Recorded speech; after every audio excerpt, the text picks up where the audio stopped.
Today is a day that will live in infamy. An attack on Pearl Harbor that we may or may not have had a hand in whatsoever, or maybe intelligence debacle,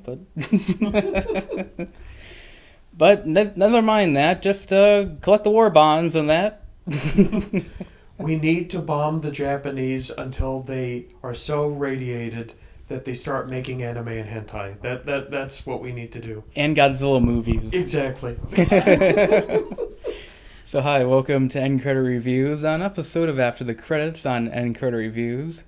And I'm tagging along for this one, Steven from Steven Lawson Studios. Yes, and this is technically my review on the movie Midway, but also, Steven was over and I thought, it'd be kind of funny if he was there too, and I kind of prefer reviewing movies with others, and just by myself is kind of not as fun, obviously. Yeah. But yeah, I don't want to be in an echo chamber. That's what I guess Twitter is for. Exactly. Big facts. It has its moments. But anyway, so of course the movie Midway is about the Battle of Midway, and it's not the first movie adaptation of it. I think there was one made back in the 70s or 60s. I forget when it was made, but anyway, it's a newer movie that was directed by Roland Emmerich, who is very hit or miss, I would say, when it comes to movies in general. So the Battle of Midway, which the movie is about, of course, I've said that several times already. And, of course, the Japanese attack Pearl Harbor, and it shows the perspectives of not just the American military, but the Japanese military when it comes to the various battles of the Pacific, leading up, of course, to the Battle of Midway. So I gotta say, I generally like this movie. I didn't love it, but I gotta say, it's definitely one of the better of Roland Emmerich's movies. And I know people are very hit or miss with them. They tend to agree that Independence Day is his best movie, and The Patriot's pretty good, but everything else people kind of either dismiss or just hate on. Sure. Yeah, I can't really comment a whole lot on this because I haven't seen it, but I can personally say that my favorites of his are, off the top of my head, probably either Independence Day or The Day After Tomorrow. There are qualities I like of both above the other. If I had to say overall, maybe Independence Day's a bit better. But I don't know. There's something a bit too brouhaha and almost typical 90s fashion about it. That is escaped a little bit by the Day After Tomorrow. So, but again, I haven't seen this, so yeah. Okay, and also I know people will. 2012 had some interesting effects, Yeah. but again, pretty cliche disaster movie. Sure. And let's see, Stargate was kind of forgettable, I would say. And I know it's controversial, and we brought this up from time to time, but I kind of have a soft spot for his Godzilla remake, because when I was a kid, that was the first Godzilla movie I ever saw, so I gotta give that movie credit. And I know you said that a while back when you brought it up, you said you kind of prefer 2000s dialogue or writing to 90s dialogue. Oh yeah, for sure. About the Godzilla film specifically, I agree. It's not that I love it by any means, but it has this spot of, yeah, that was fine, It strikes me similar to Spider-Man 3, where people just act like it's the worst thing that has ever been put on a screen, and I just think to myself, y'all are some drama queens. It was fine, it's... Yeah, and to be fair, I think Spider-Man 3 is way better. Oh, yeah. In retrospect, I think it's actually kind of gets better, and I do like the High Tops production series on those movies when he talks about them. But yeah, with Godzilla, I will say one thing about that movie that I actually kind of prefer more than the 2014 one is that, yeah, the 90s characters from that movie, yeah, they were kind of cliched and kind of typical you see at that time period, but at least you remembered them, who they were. They were actually kind of interesting. They weren't like boring like most of the characters in the 2014 one were. See, but I you're right, especially in terms of like the long term. But Bryan Cranston, he was just a wasted opportunity because he would have been remembered. you can tell just right off the bat how they were doing it would have made him remembered. But no, his putz of a son had to be the one to take up the mantle because insert generic military guy, and that reasonably is why he would be next to Godzilla. Okay, but he's wooden as heck, so who's going to remember him? Yeah, I mean, I jokingly refer to him as the boring soldier boy. Cue the music. You! It's Godzilla sound effects instead, of the music in the background. I could definitely see that. All right, so back to the movie. I think whoever clicked on the review, like, what they're talking about, how does this go with the Godzilla? I didn't click on for a Godzilla video. Don't you come for the tangents, though? I mean, yeah, some nuggets of information and other kind of unexpected things, like a Wonder Ball. You never know what you're gonna get inside. Exactly, collective insanity, but in the middle, there's something there. But you know what you came for, the main thing, and here it goes. So, I generally thought it was at the very least a decent movie. I don't think it's a great movie, but it's definitely far from being bad. It's definitely very competently made, and I will say my favorite part about the movie, aside from the action, is that the perspectives they give.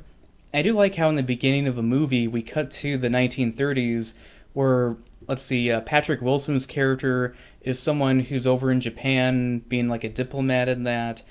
And it kind of foreshadows a bit what's going to happen later. Like, Japan we have our own aspirations for an empire, and 80% of our, fuels, oil supply comes from America. And if that happens, then this will happen, kind of leading up to foreshadowing why that happened. Mm-hmm. And I'm like, okay, that was interesting. I like the look of the movie too, how it has that kind of vintage look of the gray color palette. We kind of see this in Clint Eastwood's movies, not as extreme, but noticeable. Mm-hmm. And yeah, I do like how with the cast of the movie, there's some people I recognize. I already brought Patrick Wilson or Night Owl. Mm-hmm. Yeah. Underrated movie, by the way. Absolutely. Yep. And also Edie Sirkin, I think that's his name. He plays kind of the main character of the movie. And you remember him probably as Ajax from Deadpool. What a name! Dick Best! Oh no!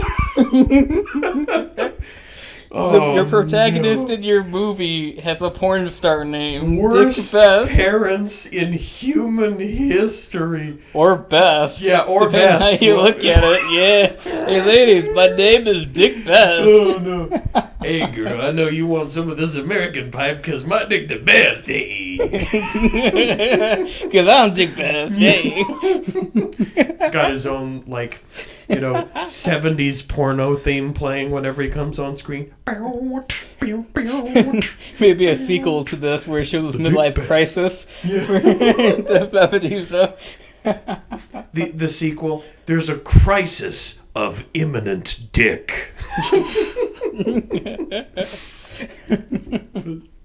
Yeah, they could maybe we could have can't. Joaquin Phoenix as a cameo because it takes place in the 70s. I would love to see when someone actually in the writer's room was hashing this out and said, Dick Best? Everyone just goes, boy, what did you say? You cannot be serious for the lead to be named Dick Best. Hey, maybe that's why Roland Emmerich directed it. True. Or maybe it was Best Dick, and then they go, at least flip it around. Okay, Dick Best, fine. But you understood my joke, not to try to pander to the dense people out there, but sure. With Roland Emmerich that he's gay and that, so that's why I said Dick. That. So I said Dick Best. That's why. I'm just gonna cut this out because it's not that funny. It's kind of stupid. Maybe I'll bring it back up later. But anyway, so we have Woody Harrelson, aka Dallas from Zombieland, as another guy. I'm trying to remember his role, but he's one of the big head honchos that was handpicked by FDR to oversee the Battle of Midway, at least the Pacific, and naval front. I thought he was pretty good in the movie. We also have, of course, Luke Evans, Dracula Untold, which I think is a pretty underrated movie. Yeah. As Wade McClusey. These names. I mean, it's not as bad as Dick Best, but still. Like... Well, it was the 1940s, okay? It's not like, what's his name, with his last name's like Greasebomb. Oh, no. I know exactly what you're talking about, yeah. That's like one of the worst last names. Anyways, Harry Phallus, my son, yeah. Like... Yeah. It's a lot of people. I mean, we have Dennis Quaid as William Bull Halsey, and every time they kept saying, "Get Halsey on the line," I always thought that, like, the music by Halsey unintentionally. Yeah. I think to myself, oh great, a millennial is like, oh, is that why she named is Halsey? I love her music, you know. I'll go see it. Where's Halsey at? Where's Again, tell me if you're saying the name William Bull Halsey that it doesn't sound like ballsy. Ballsy? These names, man. These names. If Halsey got a gender swap, it would be called Ballsy. My first name's Dragon, and my last name is Ballsy. Oh man. But actually, I don't know if you've known this, but I actually met Dennis Quaid a while back. Yeah, I think you did tell me that. Wasn't it during that racing movie? Yeah, at any price. They were filming around here, and I actually met him. I shook his hand, and it was kind of cool. Who else was here? It was like Zac Efron and someone? And Heather Graham, and also Micah Monroe, who later would be in It Follows. Ooh, yes. She's a queen, though. High key, yes. Yeah, underrated horror movie. Absolutely. Way better than Get Out, just my opinion. Defects. Unpopular opinion. Also, we have Mandy Moore, I guess, as like the wife of Dick Best's character. One thing I was watching the movie, one thing that occurred to me was that she's doing things that would make some of the SJWs go, "Ree!" Like, oh, she's in the kitchen and being a mom, and Sure. And her husband says, "Please make me a sandwich." Ree! Minds just explode out of the head. Why is there so bunch of white males in the movie? Where's the representation? Ree! Why are you not apologizing for the past? Yeah, I mean, I was just thinking of Dunkirk when that came out and people were complaining about that. Yeah. And then they just completely backtracked and like, oh, we're just going to take out that story. It is so dumb when, like, I think I've at some point kind of clarified a bit of, you know, my left leaning, and I think it is so stupid that people cause such a shitstorm about, especially historical movies. Like, it's one thing, I guess, if you're going to go, okay, this sci-fi society, whatever, but like, you know, in the future. But it's the past. We can look up factual evidence.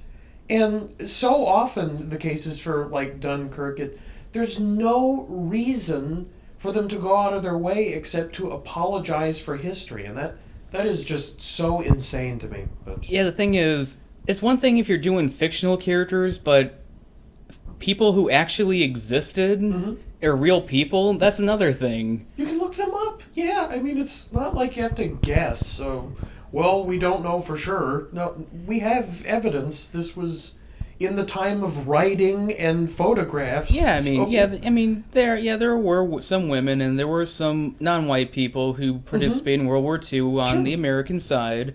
You know, to be fair. Yeah. But the thing is, there's, again, demographics were pretty different back then. Just people need to realize that. And the culture was different, too. I mean, quite frankly, so... Yeah, definitely, you know, your joke about millennial boomer thing. Okay, boomer. Yeah, no, Yeah, also we have, you know, Harvey Dent, Aaron Eckhart as Jimmy Doodle, or Dowdle, I'm trying to pronounce his name, but he's the guy who led the attack, the bombing raid on Japan.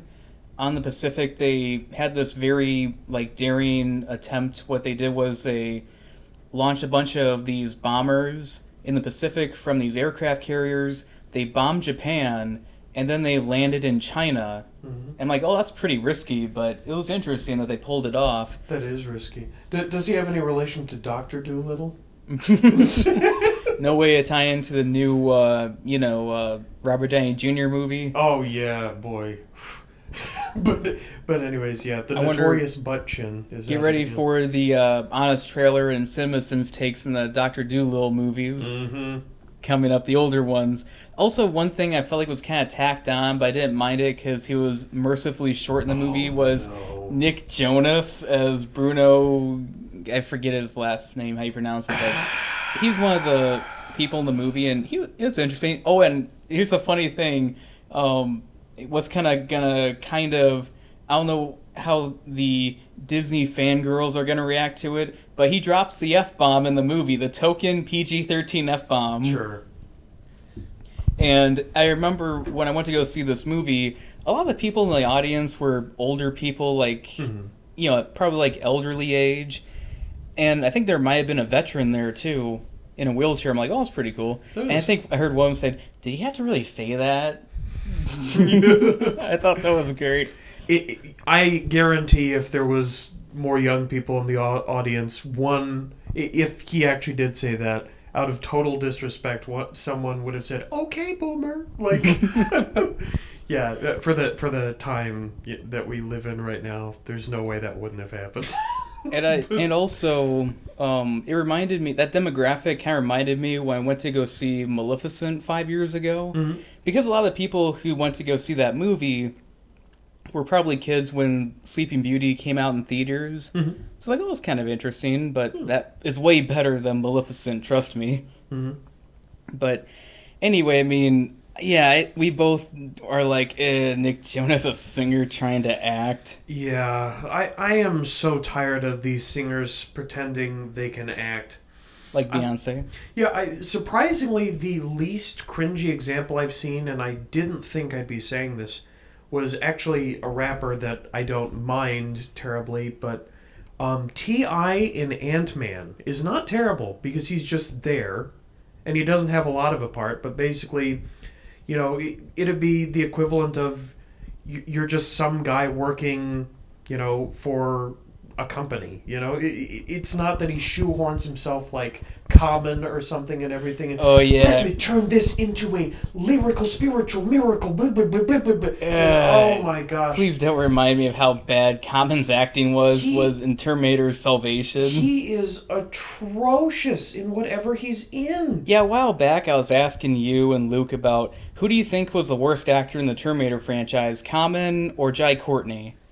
Oh, man, that's a tough one. I think you said it was Common because he seems so full of himself. I do have to lean towards Common because he has the most, I guess, well, especially in film, unearned sense of respect. Like, maybe in music he can get away with that, but he just carries that over into, and now I'm an actor. You have to know that for a fact. And it's just so unbearable, his ego, that anything he especially is attached to.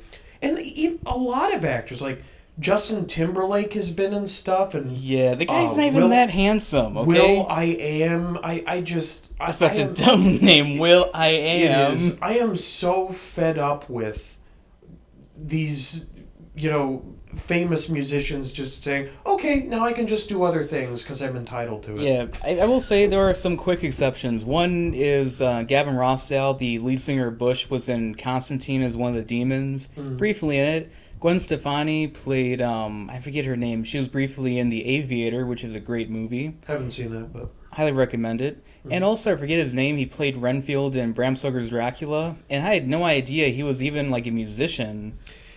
Even, I guess, now that I think about it, there are definitely exceptions to this, but even Jared Leto's had a couple roles that aren't terrible. Like, he's still a bit of a middle ground because he definitely has had ones that are cringe-inducing, but there was some Netflix movie about, like, samurai, or no, it was about the, what's the gang or the mafia in Japan called? Yakuza? Yeah, the Yakuza, where he joins the Yakuza. That was actually decent, So there are ones where he can actually carry himself, but yeah, and he was also briefly in Fight Club as well. So a lot of people forget about that. Yeah, great movie, and Requiem for a Dream. Yes, very much. That was a good one. Yeah, yeah. So we're bouncing back and forth with with the cast here and that, and it's because I didn't see this, so yeah. The action in this movie I felt like was interesting. It could have. I mean, there's some kind of Roland Emmerich isms that show up here and there. That's if you've seen several Roland Emmerich movies, you kind of know what you're getting into at times, and that's kind of a good and a bad thing. Sure. But this one, I felt like it was more competently done, and it wasn't trying to do a quote of like, okay, here's this action set piece, here's this drama, here's this character here and there, I guess, in a way that kind of can come off as mildly stale Sure. at times. But this one, because this is a real event and real people, this one, I will say, definitely is executed a lot better. And also, I did like how they showed the perspective of the Japanese, and I just love that we saw actual subtitles when they were talking. And yeah, I do like how they're talking about like how difficult it was to, battle them because of the advantages they had in technology and numbers in the Navy, their naval fleet, and how formidable they were as a naval power at that time. So I'm like, oh, it's pretty cool. They're showing that sort of thing, and I've noticed in the past several decades there's more of an attempt to humanize the Japanese people, and even in more recent years, attempts to kind of humanize the German people in World War II, like that Jojo Rabbit movie coming out. Yeah. I don't know if it's out now yet, but Coming out in any case. Yeah, I mean, I would like to watch that sometime on like home video. It looks kind of funny in that, and I bet there's some reviewers, I think, when they were reviewing the movie at first, it was very mixed, like, oh, I don't know about humanizing Germans during the Second World War. Yeah, no, I don't know. I don't have a whole lot of interest in that movie, but it's because I think Taika Waititi is a bit overrated. Shots fired, I know. There are so many people that I get it. I did like Somewhere Within the Shadows had its moments. I don't think I've seen that one. There's a couple kinda shows funny. I've seen. Remember that meme when the Cats movie trailer came out and they showed this cat with a guy's face on it? No, I don't think so. That meme is from that movie, What We Do in the Shadows. It's kind of like it's a joke about, well, the movie's a satire on vampires and that. Oh, wait a minute. I think I may have seen this. Yeah. Now that you mention that, I just didn't recognize it from the name. I don't know why that didn't occur to me, but yeah. No, I've at least seen clips from that, come to think of it, so. Yeah, that's a pretty not half bad movie. Yeah. So, anyway, I would ask you right now, would you give this movie, Steven, but you didn't see it. I was going to say, did you want to do a spoiler segment? Because I really don't care. Usually we have some sort of spoiler. Spoilers? What are you talking about? America wins! Oh, no! Nani! Yeah, or... Oh, I just thought that was pretty funny. Like, there's not really, any spoilers if you read a history book. Just saying. As an outsider who hasn't seen this, to your knowledge, are there any I can't believe I'm about to joke about this, but for the JoJo's Bizarre Adventure community, are there JoJo references in World War II? I have no idea what that is. That's fair enough. I'm going to assume no. So. Okay. Oh, I will say one last thing. Because of the whole controversy with China and that sort of deal with the media, one of the logos that played was for a Chinese film company, and there's a part that takes place in China, and towards the end credits it shows like how many Chinese people were killed by the Japanese, and I felt like, yep, right there to open the doors to the Chinese market right there. Absolutely. Yeah, and I mean, I heard recently that the new Top Gun movie will remove a Japanese flag that Tom Cruise's character had on his jacket, just so it can show in China. That's dumb. I am so sick of... We've already discussed a lot of what we're sick of, so I'm not going to get on my soapbox, but South Park, perfectly right for their standing up against China right now. We'll stop there. Yeah, I mean, people act surprised. I'm like, I've known this for a long time. I don't know if anyone remembers that Red Dawn movie that was made a while back with Chris Hemsworth, but apparently it was originally supposed to be China, but Film District, who got the rights to the movie from MGM Studios, didn't want to anger China. They wanted to have their box office doors open, so they changed it to North Korea instead. They spent like a year in post-production changing everything with it. and the movie tanked regardless. Right. And yeah, that's what they did, the effect that they had with it. All right, so finally, enough dancing around this. Here we go. So, as for Midway, I think it's a fairly interesting movie and entertaining at times and kind of slow at times. And I do appreciate they were trying to be historically accurate with this one, as well as the depiction of both sides of the conflict. So, as for Midway, I would give it about 2.5 to 3 stars out of 4. So Midway does not deserve a Midway score. It's above Midway. And it has nothing to do with the defunct video game company now called NetherRealm Entertainment that used to make the Mortal Kombat video games. Right. Well, interesting. I'm glad to know this was worth seeing. I don't know if at some point here in the not too distant future, maybe you'll see Doctor Sleep. That's one that I saw that Tyler hasn't yet. But I mean, I don't know. I like to reserve my horror movies for October, so I'll get around to that patiently. But I gotta say, this I thought The King was better. That's on Netflix than this. Okay. Even though it's kind of a slow burner, but regardless, you're better off at watching the movies that we've just mentioned than the new Terminator movie. True. Yeah. Absolutely. Or, Turdminator Woke Fate. Turdminator Woke Fate. Oh, no. It's failing so hard right now. Yep. So, anyway, this is Tyler from Anchor Reviews. And Steven from Steven Lawson Studios. And we hope to make a lot more of this sort of thing on After the Credits on Anchor Reviews. And we hope to make a lot more in the future. Please like and subscribe.